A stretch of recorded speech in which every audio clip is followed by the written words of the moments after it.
Amen. Pour ce que l'Esprit veut nous donner ce matin, je vais vous inviter à tourner dans l'Épître de Jacques, chapitre 1. On va lire à partir du verset 16 au verset 22 pour débuter. Dans l'Épître de Jacques, chapitre 1, verset 16 au verset 22. Encore un beau sujet, je dirais, dans lequel l'Esprit veut nous diriger ce matin. Pour notre plus grande instruction. Donc, Jacques dit à ses lecteurs, « Ne vous y trompez pas, mes frères bien-aimés. Toute grâce excellente et tout don parfait descendent d'en haut, du Père des Lumières, chez lequel il n'y a ni changement ni ombre de variation.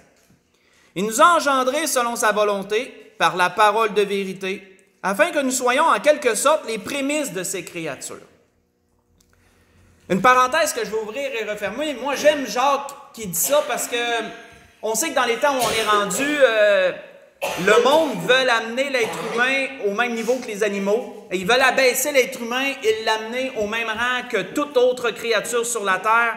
Mais moi, j'aime ça quand je lis, qu'est-ce que Jacques nous dit? Que l'être humain est le prémisse de ces créatures. L'être humain n'est pas comme un animal. L'être humain n'est pas comme un insecte. L'être humain est au-dessus de tout ça. Nous sommes les prémices des créatures de Dieu. On a été engendrés par la parole. Donc, j'aime vraiment cette mise à jour que Jacques faisait sur ce point. Si on continue, il est dit « Sachez-le, mes frères bien-aimés ». Ça me fait rire aussi parce qu'il utilise souvent le terme bien-aimé et on a eu un message là-dessus dernièrement, hein, les bien-aimés. Donc Jacques, on voit qu'il aime bien utiliser ce terme-là. Ça démontre l'amour qu'il avait pour ses lecteurs, pour ceux à qui il écrivait, hein, qu'il les appelle toujours mes frères bien-aimés. On voit qu'il est dit « Ainsi que tout homme soit prompt à écouter, lent à parler, lent à se mettre en colère. Car la colère de l'homme n'accomplit pas la justice de Dieu. C'est pourquoi, rejetant toute souillure, et tout excès de malice, recevez avec douceur la parole qui a été plantée en vous et qui peut sauver vos âmes. Mettez en pratique la parole et ne vous bornez pas à l'écouter en vous trompant vous-même par de faux raisonnements. » On va arrêter là.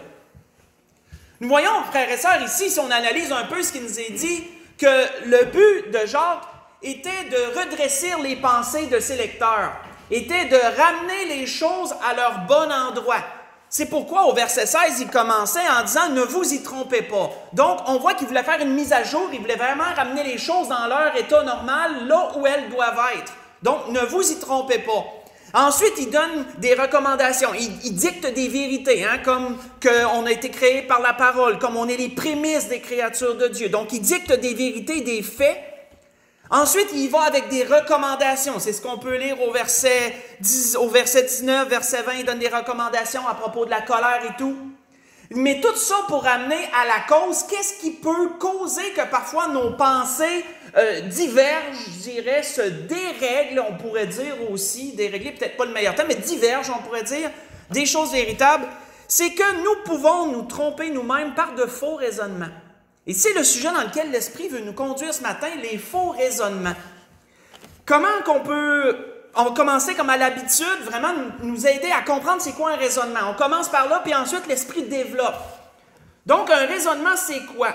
Selon le dictionnaire, un raisonnement, c'est une conclusion issue de l'usage de la raison sur des choses vues ou entendues.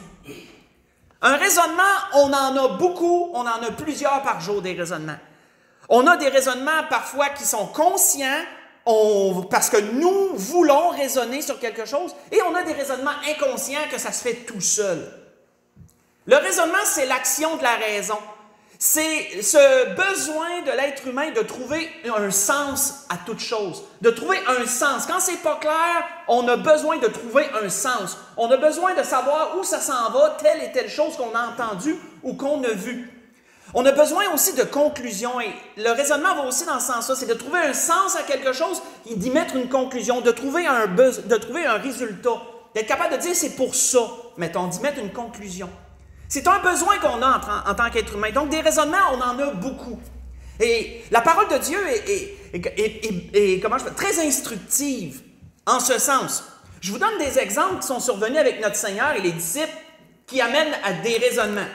Un exemple, à un moment donné, Seigneur fait une multiplication une deuxième fois. Il en a déjà fait une, premièrement, pour 5000 hommes, qui nous est dit. Mais le Seigneur en a fait une autre, selon Marc, et le Seigneur en a fait une autre pour 4000 hommes. Et ensuite, le Seigneur parle avec les pharisiens, les scribes, puis on sait que on sait comment eux autres pouvaient essayer de prendre notre Seigneur en défaut tout le temps. Et là, après avoir parlé avec eux, le Seigneur dit à ses disciples, il dit, prenez garde au levain des pharisiens, en voulant dire à leur enseignement. Mais les disciples n'avaient pas bien compris. Parce que là, le Seigneur leur avait dit, on s'en va en bateau, le Seigneur leur avait dit, embarquez dans la barque. Il y a une dernière conversation avec des pharisiens, des scribes, et ensuite, le Seigneur embarque dans le bateau, et là, il leur dit, prenez garde au levain des pharisiens. Mais là, qu'est-ce que la Bible nous dit? Comment les disciples ont raisonné les propos du Seigneur, parce que c'était pas clair pour eux autres. Pourquoi il nous dit de prendre garde au levain des pharisiens? C'est intéressant. Faites juste écouter, je vais vous lire qu'est-ce que les disciples ont raisonné. On voit que Jésus leur fait cette recommandation. Gardez-vous avec soin du levain des pharisiens et du levain d'Hérode, qui était le dirigeant de cette époque-là. Et là, les disciples raisonnaient entre eux et disaient, c'est parce que nous avons oublié des pains. Donc, voyez-vous que c'était pas clair pour eux autres pourquoi le Seigneur disait ça. Donc, ils se sont mis à avoir un raisonnement, à trouver un sens, autrement dit, aux paroles du Seigneur, à donner une conclusion, à tirer une conclusion. Et ils se sont dit, bien, ça doit être parce qu'on n'a pas amené de pain que le Seigneur nous dit de prendre garde au levain. Parce qu'ils se sont dit, hein, le pain, il y a du levain dedans. Donc, eux autres qui ont fait l'association. Et on voit que Jésus, le sachant, que la Bible nous dit, leur dit, pourquoi raisonnez-vous sur ce que vous n'avez pas de pain? Êtes-vous encore sans intelligence et ne comprenez-vous pas? Avez-vous le cœur endurci, ayant des yeux, vous ne voyez pas, ayant des oreilles, vous n'entendez pas, et vous n'avez point de mémoire? Et là, le Seigneur leur rappelle par la suite qu'il a déjà rompu des pains pour 5000 hommes, il les a tous nourris à partir de quelques pains. Il leur rappelle que les 4000 hommes qui venaient juste d'avoir, il a rompu quelques pains et qu'il les a tous nourris. Puis le Seigneur leur dit comme conclusion, pensez-vous vraiment que c'est à cause que vous n'avez pas amené de pain que je vous ai dit ça? Hein, du pain, je peux en produire, autrement dit. Il n'y a pas un problème. Donc, le Seigneur leur amenait, non, vous avez mal raisonné, vous avez eu un faux raisonnement, en quelque sorte. Parce que des raisonnements, on peut en avoir, on en a de tout genre. Et ça, on voit que pour les disciples, ça a été quasiment inconscient, mais il y a d'autres fois des raisonnements que c'est conscient. On a consciemment certains raisonnements. Un autre bon exemple, et ce que je viens de vous lire en passant, c'est dans Marc 8. Si vous voulez l'étudier pendant la semaine, c'est dans Marc chapitre 8, vous pourrez retrouver ça. Verset 10 au verset 21. Mais un autre exemple, dans Matthieu 21, pas besoin d'y tourner, un autre exemple, c'est à propos des pharisiens. On voit que le Seigneur, eux autres, ils posaient beaucoup de questions au Seigneur.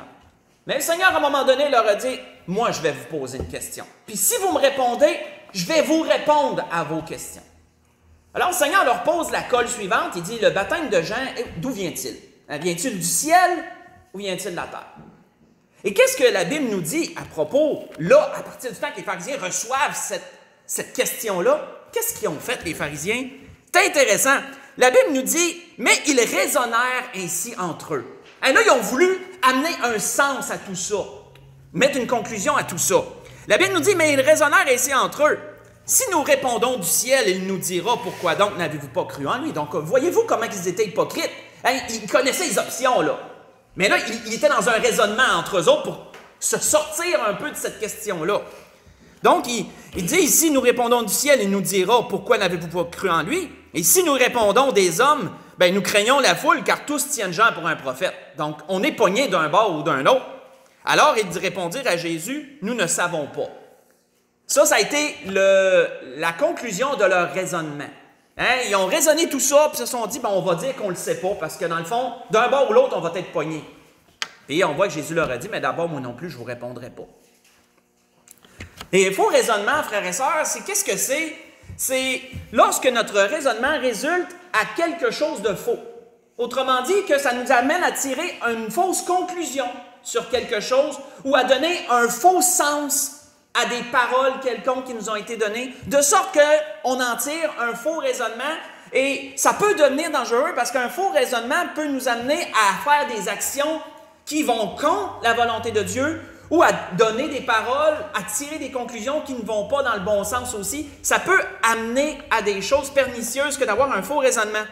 Et c'est pourquoi que dans Jacques, entre autres, pourquoi Jacques leur disait, qu'est-ce qu'il leur a dit, si on recule toujours dans Jacques, mais si on recule au verset 13, reculons juste au verset 13, où on peut voir un peu le pourquoi au départ que Jacques amène le restant, où il dit que personne, lorsqu'il est tenté, ne dise « c'est Dieu qui me tente ».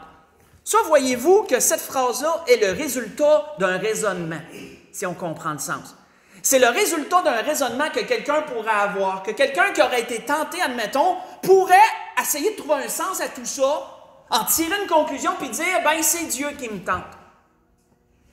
Et c'est pourquoi Jacques disait « n'ayez pas ce faux raisonnement-là ». Que personne, lorsqu'il est tenté, ne dise « c'est Dieu qui me tente ». N'ayez pas ce faux raisonnement, parce que ça serait un faux raisonnement que d'en venir à cette conclusion-là. Car Dieu ne peut être tenté par le mal et il ne tente lui-même personne. Mais chacun est tenté quand il est attiré et amorcé par sa propre convoitise, puis la convoitise, lorsqu'elle a conçu, enfante le péché, et le péché, étant consommé, produit la mort. Comment éviter un faux raisonnement? Bien, Jacques, il était vraiment gentil. Parce qu'en plus de nous donner des exemples, en plus de nous montrer un faux raisonnement et de nous dire le problème, il donne la solution. Au verset 22, juste avant d'en parler, qu'est-ce qu'il dit? Mettez la parole en pratique et mettez en pratique la parole et ne vous bornez pas à l'écouter. Ceci est le remède. On veut se préserver de faux raisonnements, nous devons garder la parole de Dieu. Nous devons garder les paroles que Dieu nous donne. Et ceci peut nous préserver dans la majeure partie des cas de tomber dans un faux raisonnement. Mettez la parole en pratique et ne vous bornez pas à l'écouter. Parce que sinon, qu'est-ce qu'il dit? En vous trompant vous-même, sinon vous allez vous tromper vous-même par des faux raisonnements. Parce que le résultat d'un faux raisonnement, c'est de se tromper. On se trompe nous-mêmes quand on en vient à ça. Tournons dans 1er Roi, chapitre 13. On va aller voir des exemples dans la parole. Et qu'est-ce que ça a pu amener, ça, les faux raisonnements? 1er Roi, chapitre 13. On va aller voir cet exemple.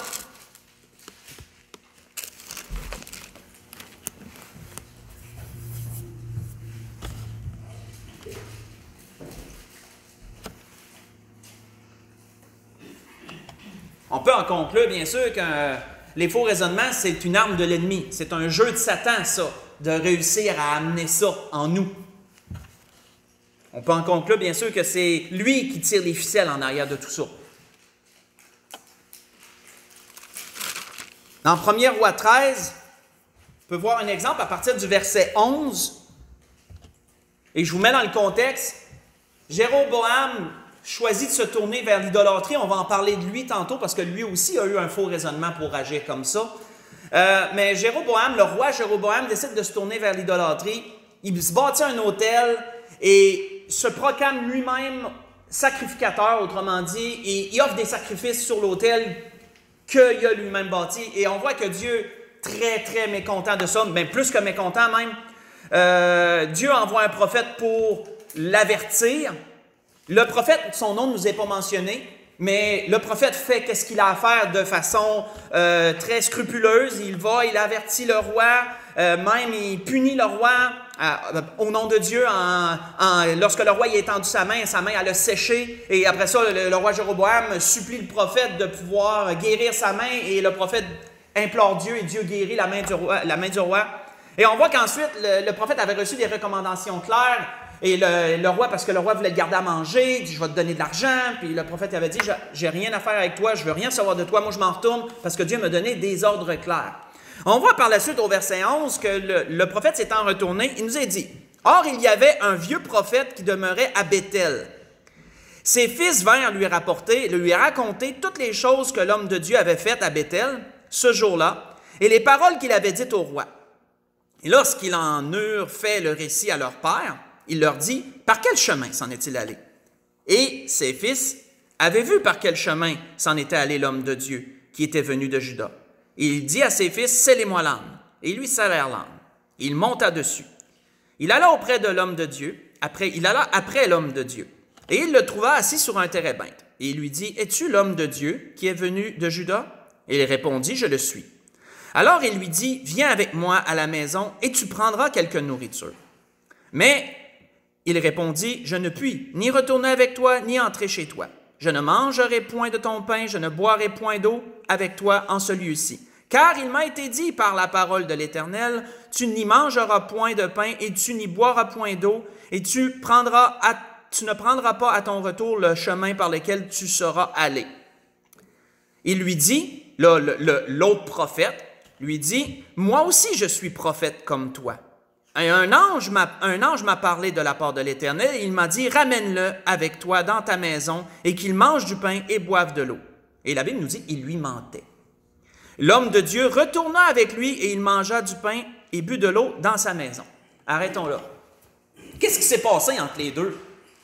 Qu'est-ce qui s'est passé entre l'ordre que le prophète avait reçu et son agissement qui allait selon Dieu, il faisait ce qui lui était dit, et le mensonge que l'autre prophète lui amène pour l'avoir chez lui?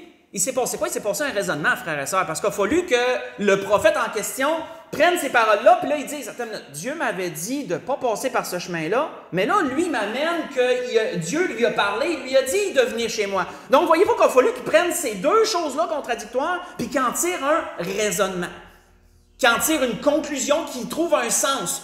Et c'est nébuleux, on ne sait pas pourquoi l'autre prophète a menti comme ça. On ne sait pas pourquoi il a menti. Et là, il y a eu beaucoup de, je vous dirais, une parenthèse que je veux ouvrir et refermer, c'est qu'il y a eu beaucoup de raisonnements à propos de la raison pour laquelle ce prophète-là aurait fait ça. Il y en a, j'ai déjà entendu dire qu'il y en a qui disaient, bien, le prophète en question, c'est un faux prophète.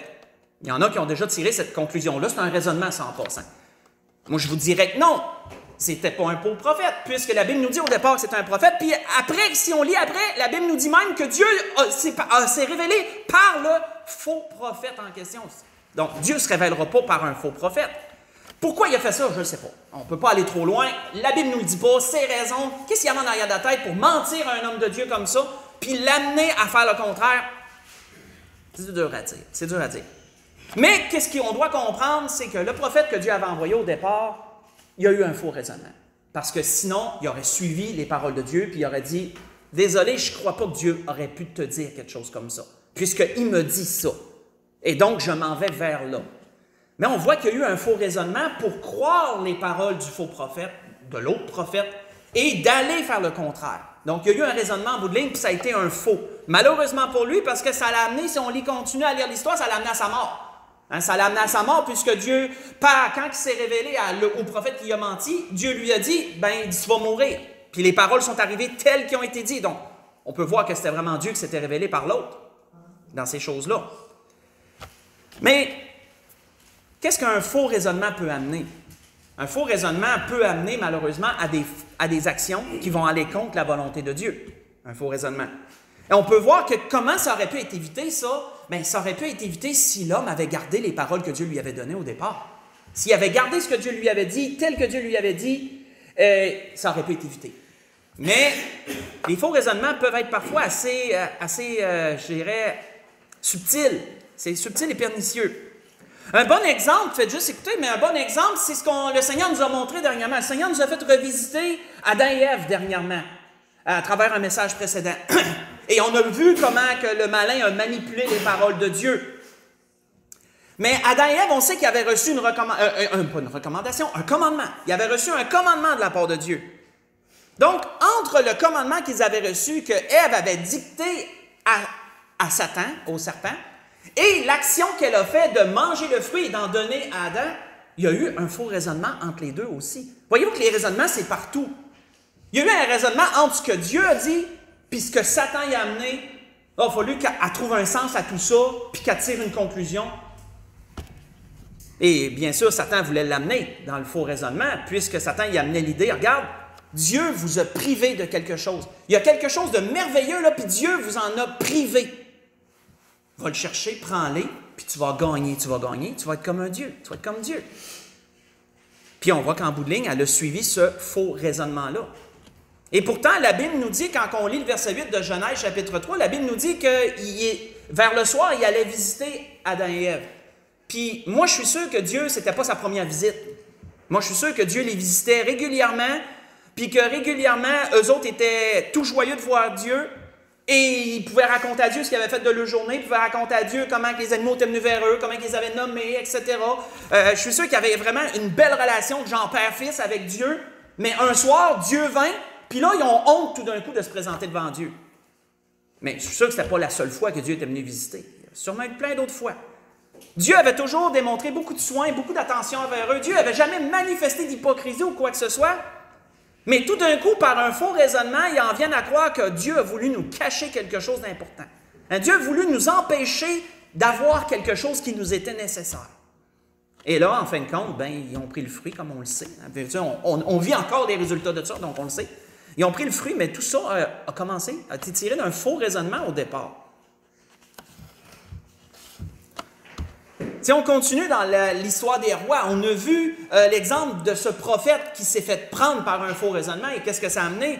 Mais voyons maintenant le roi, toujours dans 1er roi, reculons dans 1er roi 12. On peut voir qu'au départ, Jéroboam aussi, ce qu'il a fait a été tiré d'un faux raisonnement. Dans 1er roi 12, on fait juste reculer.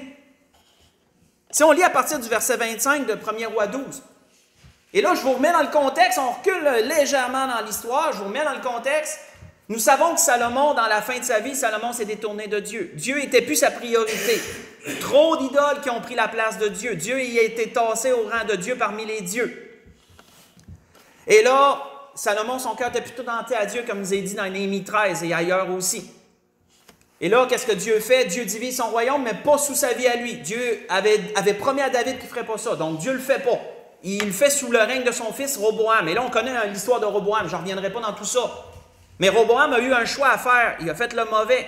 En bout de ligne, ça a divisé son royaume. Mais qu'est-ce que Dieu avait dit à Jéroboam, qui était un serviteur de Salomon dans le temps? Qu'est-ce que Dieu lui avait dit? La Bible nous dit, Jéroboam bâtit Sichem sur la montagne d'Éphraïm, et il y demeura. Puis il en sortit, il bâtit Pénuel. À ce moment-là, il était devenu roi, Jéroboam, à ce moment-là où qu'on lit. Mais Dieu l'avait visité, cet homme-là. Cet homme-là était un serviteur, simplement un serviteur de roi. Dieu l'avait visité par son prophète. Et Dieu lui avait donné une confirmation. Je vais faire de toi un roi, le roi d'Israël. Je vais te donner 10 tribus à toi tout seul. Et tu vas devenir un roi. Et Dieu lui avait dit, si tu gardes ma parole, je vais te donner un règne de paix. Si tu gardes ma parole, je vais te garder en sécurité. Et Dieu il avait fait des belles promesses. Ça, si on recule précédemment, dans 1er roi 12, si on recule un peu, on le verrait tout. On verrait tout ce que je vous dis là. Mais là, par la suite, Jéroboam devient roi. Qu'est-ce qu'il fait? La Bible nous dit premièrement qu'il a bâti une ville. Il a bâti Sichem.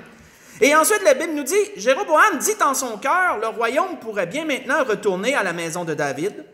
Si ce peuple monte à Jérusalem pour faire des sacrifices dans la maison de l'Éternel, le cœur de ce peuple retournera à son Seigneur, à Roboam, roi de Juda. Et ils me tueront et retourneront à Roboam, roi de Juda.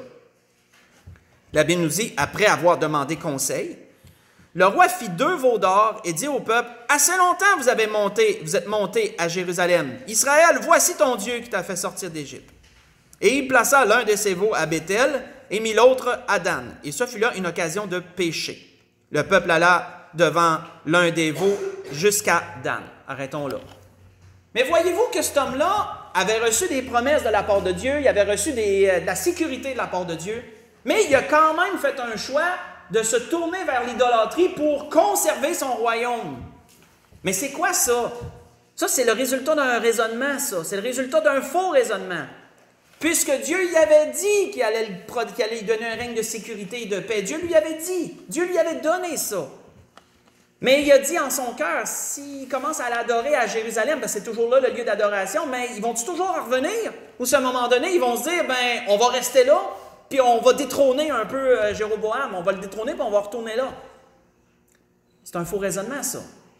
Et le faux raisonnement l'a amené à devenir le père de l'idolâtrie. Ça l'a amené des générations et des générations après lui à se tourner vers l'idolâtrie. Et la période des rois qui en a suivi, ce n'est que ça. Quand on lit les rois, ce n'est que ça. Un enfant, de temps en temps, allait vers Dieu, mais la plupart du temps, il s'en allait vers les idoles. Et ça a parti avec Jéroboam, ça. Et même lui-même, ça ne l'a pas payé. Parce qu'il y a un de ses enfants qui est mort à cause de ça. Dieu a prononcé une malédiction contre son enfant. Et son enfant est tombé gravement malade, puis il a envoyé sa femme vers un prophète pour dire, regarde, j'irai pas moi, mais toi, va vers un prophète, puis essaye de trouver quelque chose. C'est de le guérir. Puis Dieu il a bien dit, non seulement il ne sera pas guéri, mais ta maison aussi va périr en entier. Dieu avait dit ça à la femme de ce roi-là. Et donc, en bout de ligne, ça n'y a pas payé pantoute d'avoir ce faux raisonnement-là. Mais Les faux raisonnements, c'est, comment je pourrais dire, parfois c'est des choses grosses, c'est des choses claires, mais parfois c'est des choses qui peuvent être extrêmement subtiles. Et lorsque l'Esprit m'a amené dans ce qui va suivre, vous allez voir que c'est vraiment subtil. Tournons, c'est l'apôtre Paul qui a vécu ça. Tournons dans Actes chapitre 20. Et là, on va vraiment prendre le temps de lire parce qu'on a sûrement passé par-dessus bien des fois. Moi-même, j'ai passé par-dessus ça bien des fois. Et vous allez voir qu'il y a vraiment quelque chose de assez subtil dans ces choses-là. Et l'apôtre Paul a tenu bon. L'apôtre Paul n'est pas tombé dans ce piège du faux raisonnement à travers ce qu'on va lire.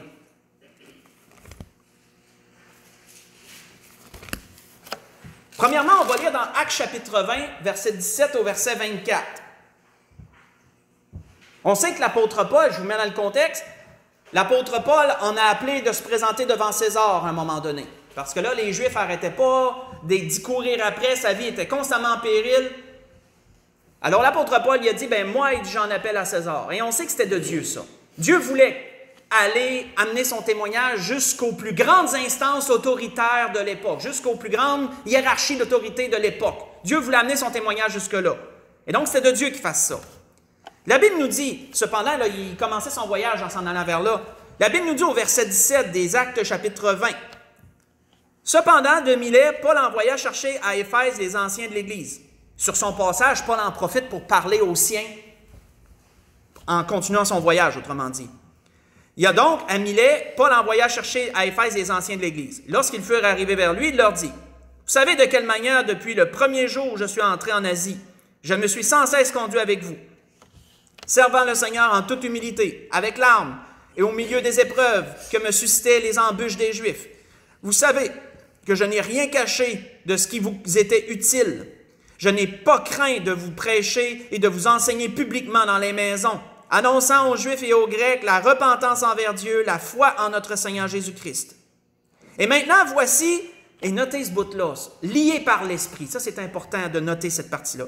Et maintenant, voici, lié par l'Esprit, je vais à Jérusalem, ne sachant pas ce qui m'y arrivera. Seulement de ville en ville, l'Esprit Saint m'avertit que des liens et des tribulations m'attendent. Mais je fais pour moi-même aucun cas de ma vie comme si elle m'était précieuse, pourvu que j'accomplisse ma course avec joie et le ministère que j'ai reçu du Seigneur Jésus d'annoncer la bonne nouvelle de la grâce de Dieu. On va arrêter là. Donc, qu'est-ce qu'on doit noter? L'apôtre Paul sait qu'il doit aller comparaître devant César. Il sait qu'il n'y a rien de bon qui l'attend, dans un sens que ça va être périlleux pour sa vie, ça va être dur ce qui l'attend, ça va être de dures épreuves qui l'attendent.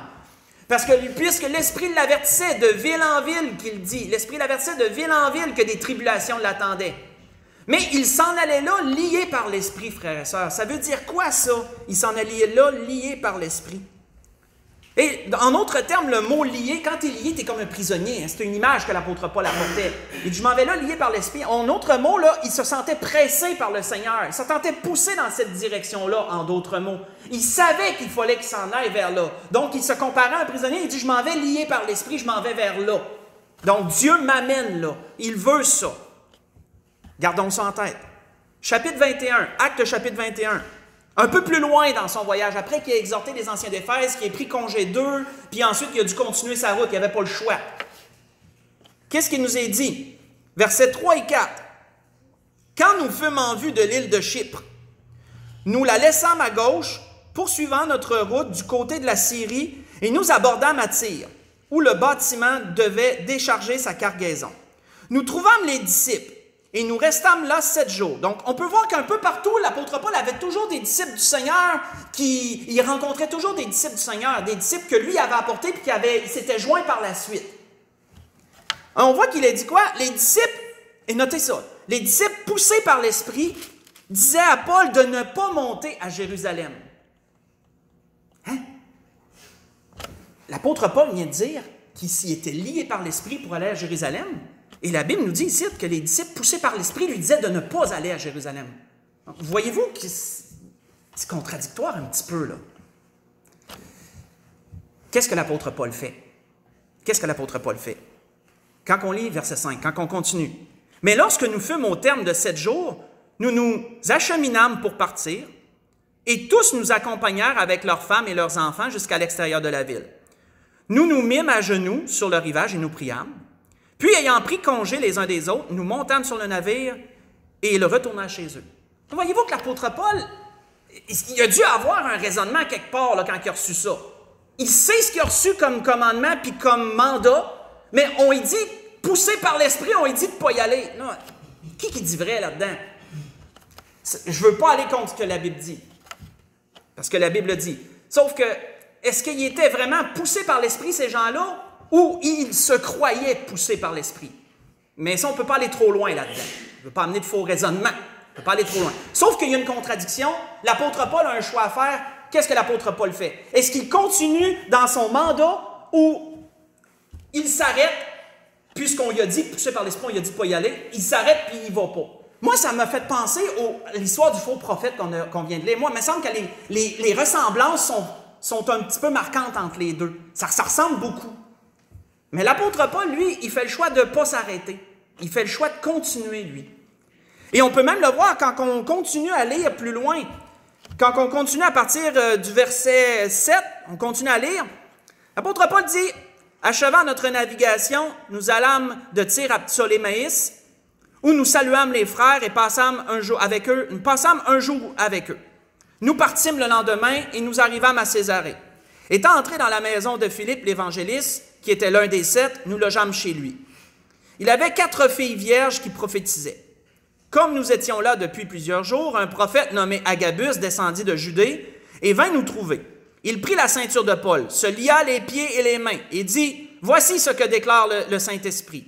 L'homme à qui appartient cette ceinture, les Juifs le liront de la même manière à Jérusalem et le livreront entre les mains des païens. » Donc, voyez-vous que ça concorde avec ce que l'apôtre Paul avait dit précédemment. Partout où qu'il allait, l'Esprit l'avertissait que ça n'allait pas être facile. Mais en aucun temps, l'Esprit voulait qu'il arrête sa quête pour autant. L'Esprit l'avertissait que ça n'allait pas être facile.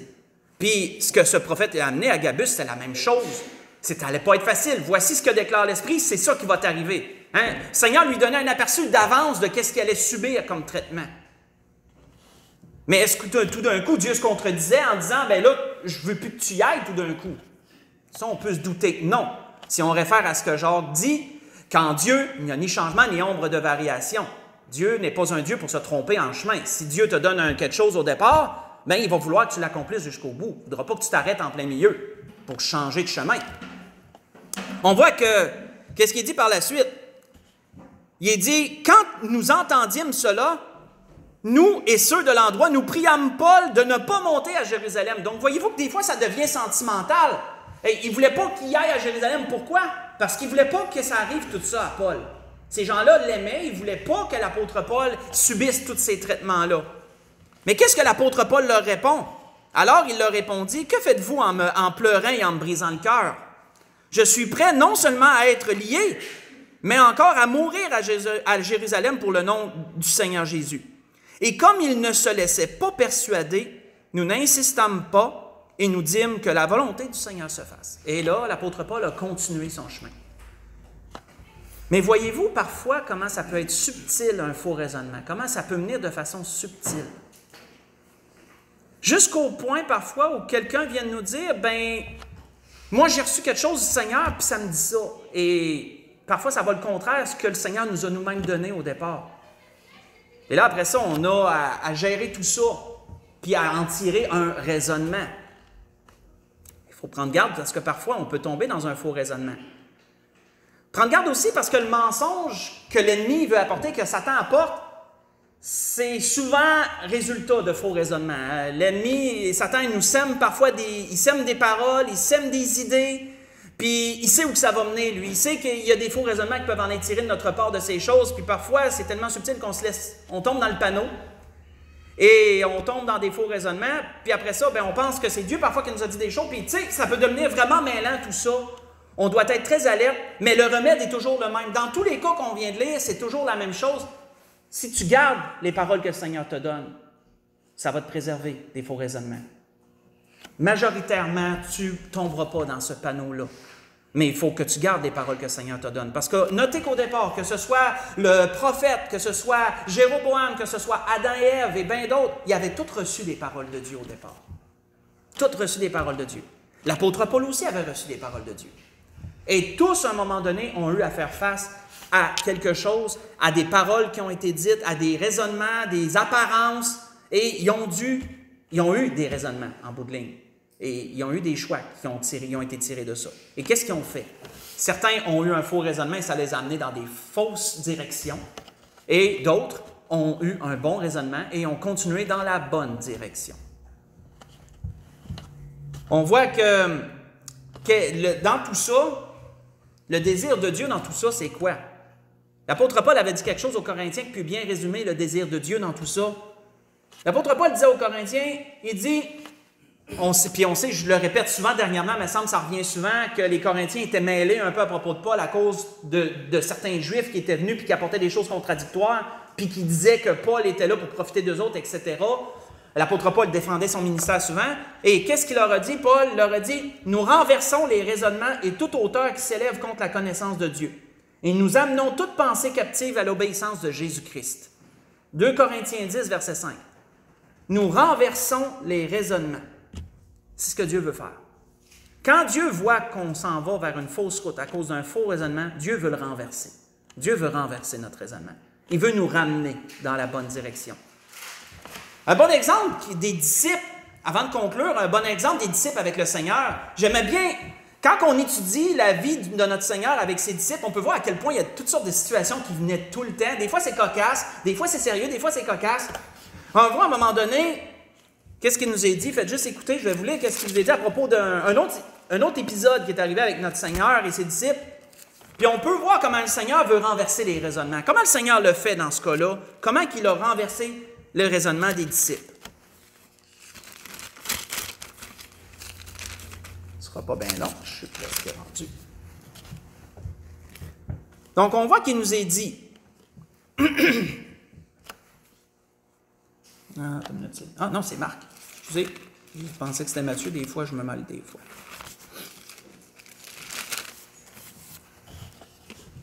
Donc, oui. Il nous a dit, il partit de là et traversa la Galilée.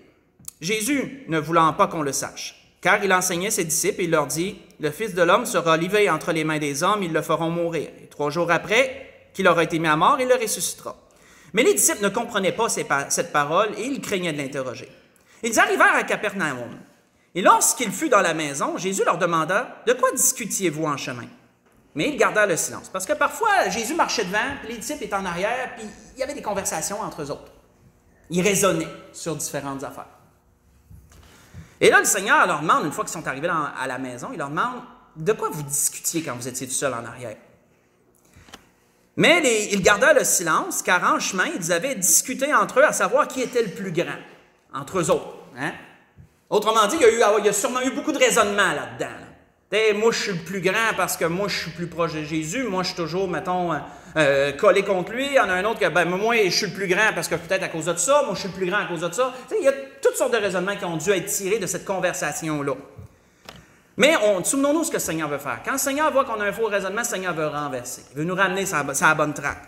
On voit qu'il est dit par la suite, il s'assit. Jésus s'assit et appelant les 12, il leur dit, « Si quelqu'un veut être le premier, il sera le dernier de tous et le serviteur de tous. » Et il prit un petit enfant et le plaça au milieu d'eux, et l'ayant pris dans ses bras, il leur dit, « Quiconque reçoit en mon nom un de ces petits-enfants me reçoit moi-même. Et quiconque me reçoit, reçoit non pas moi, mais celui qui m'a envoyé. » Et ça, frères et sœurs, ça a dû briser tout un raisonnement, ça, de leur part. Parce que dans un autre endroit, je pense que c'est Luc qui en parle, lorsque le Seigneur a pris cet enfant-là et l'a amené au milieu d'eux, le Seigneur leur a dit, « Quiconque ne devient pas comme ce petit enfant n'entrera pas dans le royaume de Dieu. » Ça a dû être tout un renversement de faux raisonnements, ça, que de se penser le plus grand, puis de se donner tous les pourquoi qu'on devrait être le plus grand, puis que Jésus prend un enfant qui n'a rien fait dans la vie encore, quasiment, là, qui est pur et innocent, quasiment, puis il l'amène au milieu d'eux autres, puis il dit, lui, il est le plus grand. Et là, wow, attends une minute, là. Lui, il n'a pas fait tout ce qu'on a fait, mais c'est lui le plus grand. Donc, voyez-vous que le Seigneur, il trouve les bonnes façons de renverser nos raisonnements, puis de nous ramener à la bonne place dans notre tête, dans notre esprit. C'était ce que l'Esprit voulait nous donner ce matin. L'Esprit nous a conduits dans un sujet, je trouve, intéressant, qui sont les faux raisonnements. Et l'Esprit nous a amené différentes choses. Et surtout Jacques. Jacques est le seul, de mémoire, il est le seul qui avertit de prendre garde à ça. Ça ne veut pas dire que les autres n'y ont pas pensé, mais Jacques, lui, il en parle. De prendre garde à ne pas se tromper par des faux raisonnements. On se souvient, c'est quoi un raisonnement? Un raisonnement, c'est une action de l'esprit. On fait ça souvent. C'est une action de la raison, puis c'est tout ce qu'on a entendu ou qu'on a vu qu'on doit procéder dans notre tête. Et le besoin de l'être humain, c'est de trouver un sens à tout ça. On a besoin de ça. C'est inconsciemment ou consciemment qu'on va le faire, mais on va le faire. On a besoin de trouver un sens, on a besoin de tirer une conclusion. Ça nous aide à avancer, on a besoin de ça. Et donc, on le fait. Parfois, c'est inconscient, on va raisonner, puis on va dire, il a dû dire ça à cause de telle raison. Il a dû faire ça à cause de telle raison. Puis parfois, c'est conscient. Parfois, on regarde ça, voyons, attends, peut-être que, là, on raisonne, on se met à raisonner, on veut savoir, on veut savoir. Et parfois, malheureusement, on peut tirer des fausses conclusions, mais dans notre tête, c'est correct parce qu'on a une réponse. On a besoin, on en a une, puis on s'en va avec ça. Mais malheureusement, ce n'est pas la bonne. Et là, on s'en va dans un faux raisonnement, et c'est là que des mauvaises actions peuvent survenir, des mauvaises paroles, des mauvaises pensées, beaucoup de choses peuvent survenir d'un faux raisonnement. Le Seigneur nous avertit ce matin. C'est quoi le remède? Garde la parole de Dieu. Écoute-la. Borne-toi pas à la lire et à l'entendre. Borne-toi pas à la lire, borne-toi pas à l'entendre, borne-toi pas à l'écouter. Parce que tu peux te tromper par un faux raisonnement. Garde les paroles que le Seigneur te donne. Pour conclure, tournons dans Luc chapitre 11. Voyons ce que le Seigneur avait dit à ses disciples à un autre moment donné. Dans Luc chapitre 11. Luc chapitre 11, on va lire à partir du verset 27 pour conclure.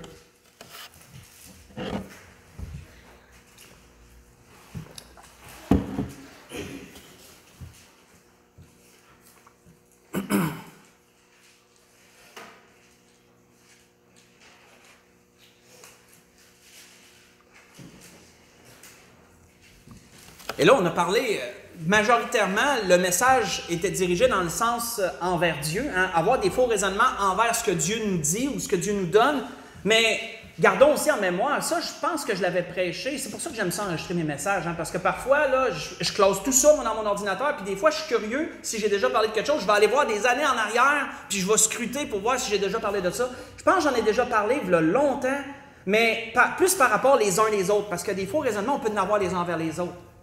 Et ça aussi, l'ennemi aime ça. Il veut amener la discorde entre nous. Et il aime ça parfois qu'on ait des faux raisonnements envers nos frères et nos sœurs sur des choses des fois qu'ils nous disent et que c'est pas clair. Puis là, on se met à raisonner ça dans notre tête et à dire qu'est-ce qu'il voulait dire par là? Ou pourquoi il a fait ça? Puis parfois, malheureusement, on se laisse pogner. Donc, c'est pas seulement envers Dieu que ça peut arriver, c'est envers nous, les uns les autres parfois, que ça peut arriver ça. Donc, on doit prendre garde à ça aussi. Pour conclure, on voit qu'il nous est dit dans Luc chapitre 11, à partir du verset 27, il est dit « Tandis que Jésus parlait ainsi, une femme éleva la voix du milieu de la foule et dit « Heureux le sein qui t'a porté, heureuses les mamelles qui t'ont allaité. » Et quand les gens écoutaient ce que le Seigneur disait, puis qu'ils recevaient toutes ces grandes paroles-là, cette femme-là, elle s'est dit hey, « La mère qui t'a eu a dû être bénie, quelque chose de rare. » Heureuse la femme qui t'a allaité, qui a pris soin de toi au départ. Et le raisonnement n'était pas pire, je veux dire, c'est bien d'avoir une belle pensée comme ça. Mais le Seigneur ramène quoi, lui? Le Seigneur ramène quoi? Et il répondit, heureux plutôt. Oui, c'est bien, mais heureux plutôt, disait le Seigneur, ceux qui écoutent la parole de Dieu et qui la gardent. Heureux plutôt ces gens-là. Entre autres, pour nous préserver, entre autres, de faux raisonnements. C'était ce que l'Esprit voulait nous donner ce matin. On peut se lever pour le dernier cantique.